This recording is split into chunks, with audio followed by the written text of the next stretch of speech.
sexual abuse I was carrying inside myself. There was always this behavior that would sabotage myself. You know, I would be hard on myself. I would tie myself up and whip myself, you know, and I would do this out of the blues for no reason, you know, and that was really kind of weird, you know. And then there was something happening at 24 years old, you know. I was hearing voices, and then I wasn't sure what was going on. So I decided to go see a psychiatrist through another friend that I made, you know. He said, sure, we'll do that. I went to see the psychiatrist in Northern Ontario, Kapuskasing, and at that point I had the wrong diagnosis, you know. He said to me that I was schizophrenic, and then he got me a shot right in the bump, told me to put my pants down. I was with my friend.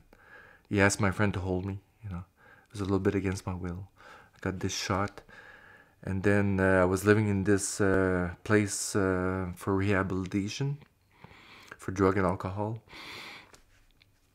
And then I just blacked out. One time it was time for supper, and I completely blacked out. When I got up, I crashed right on the floor. There was a dark hole I was falling through, and I got an overdose of that drug. You know? And then I finally applied for disability. You know, I was on disability for 10 years. But I think what it was all this baggage of abuse that was still inside of me. It was not taken care of. So what happened, by the grace of God, thank God, eventually, through meetings, you know, I was able to, because AA meetings, while I was still in Kapuskasing and counseling, okay, I got counseling through psychiatrists, therapists, psychotherapists, you know. And somebody mentioned to me, said, and I had to take medication, because I could not face that overwhelming pain. I said, Jean-Paul, psychiatry is okay, medication is okay, but he said, you know, there's a way of getting out of it. You can see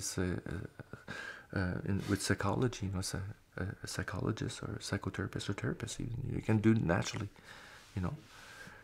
I said, really? He said, yeah. He said, yeah. It could be a false diagnosis you have, you know. And finally went to see this doctor that gave me my disability pension. And he gave me something else. He said, GP, he said, I'm listening to you talking, and I'm observing you. I'm realizing that you have PTSD.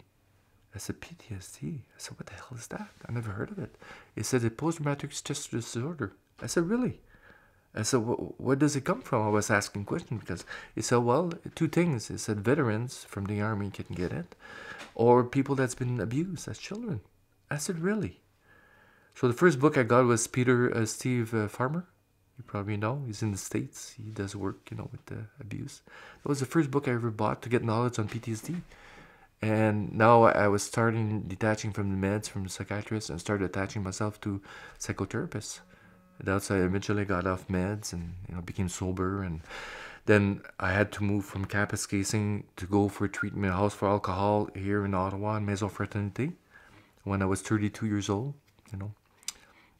When I really hit bottom back in Kapuskasing, I had a bleeding ulcer one night after a party, drinking. I ended up in the hospital. And when I went to see, there was a nurse, used to be a student the same high school that I was in. She said, what's wrong with you, Jean? You know. And then I just started throwing up blood. It was going all over the floor, and she was scared, you know. She went to go see the doctor, and they got me tests and everything. And the doctor said, what's going on? He said, it's a good thing you're here, you know. He said, it's like inside of you, your blood is going all over the place, you know, and it's bleeding also. I said, wow, you could have died, you know. And that was my rock bottom. I decided to change because I was really scared. I didn't know how to reach up for help. I was running away from myself and to all the help I could get. You know, people were seeing my behavior, destructive behavior. And but then when I went to Maison Fraternité, I got a good structure, good therapy. I ended up there being on antidepressant and medication for my ulcer. I stayed there for 6 months to get sober. I went to start going to meetings, and I started getting the proper therapy, because we have group therapy, we have individual therapy by professional people that are certified. And I finally met through an AA member, the Men's Project. He was a member. And it's like we were brothers. I never met him before, but he was light in his eyes. And I was attracted to him. I said, do I know you from somewhere? He said, no. Then I said, well, what's your side of the story? And when he mentioned the story, it was exactly the same story that I had.